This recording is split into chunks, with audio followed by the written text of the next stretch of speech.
What's up guys, Ivan Carranza here, and today we're dealing with the question, does price matter?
So you've already heard the previous examples, so you can decide for yourself which bass sounds better to you.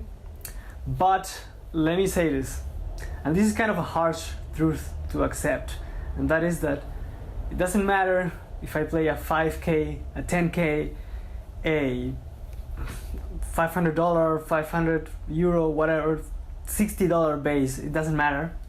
I'm gonna sound like myself all the time. Yeah, and you know, a lot of people think, yeah, if I get this instrument or that instrument, you know, I'm gonna be better. That's not really the case. However, I mean, there are of course nuances. J bass is gonna sound like a P bass, and a Music Man is gonna, you know, I know, but the core sound, you know, your sound for your fingertips is gonna be the same no matter which bass I play. And that is really interesting, because if I give my bass with the exact same settings to somebody else, it's gonna sound completely different. I'm surprised sometimes how my instruments sound when other people play them. I'm like, wow, how do you get it to sound that cool, you know? And the other aspect though is when you have a cheap instrument, sometimes they can't be set up that well, you know, because the bridge is not ideal, the tuning pegs are not tight enough, the fretwork isn't done properly, you know. Those are all factors that, you know, kind of influence the playability.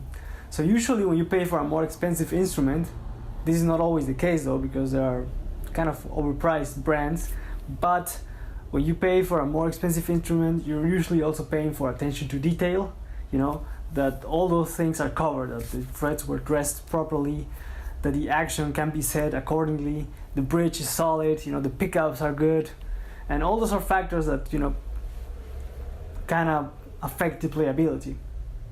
And when you have a solid instrument, you know, something that feels, you know, ergonomical, and the neck feels good in your hand, and you get a good sound out of it, and you enjoy playing that, you're most likely to spend time practicing, you know, putting in work, and, you know, trying and coming up with new ideas. So that's one plus of, you know, more expensive basses sometimes. But I would definitely encourage you to try also, you know, middle or cheap range instruments, because you never know what you can find. That Squire P bass, I didn't even want to buy it, but it sounded so good, and for the price, you know, it's one of my backup basses, and you know, I compared it at the shop with some American-made Fender basses, and that one was great. You know, yeah, it has a few flaws, but I can't really complain for the price. I've recorded albums with it, and it's awesome, you know. So I would encourage you to, you know, to try as many different instruments as you can, because, you know, the price tag isn't really an indicator of how good an instrument is gonna be. I hope you guys enjoyed the video. I'll catch you guys in the next one. Take care.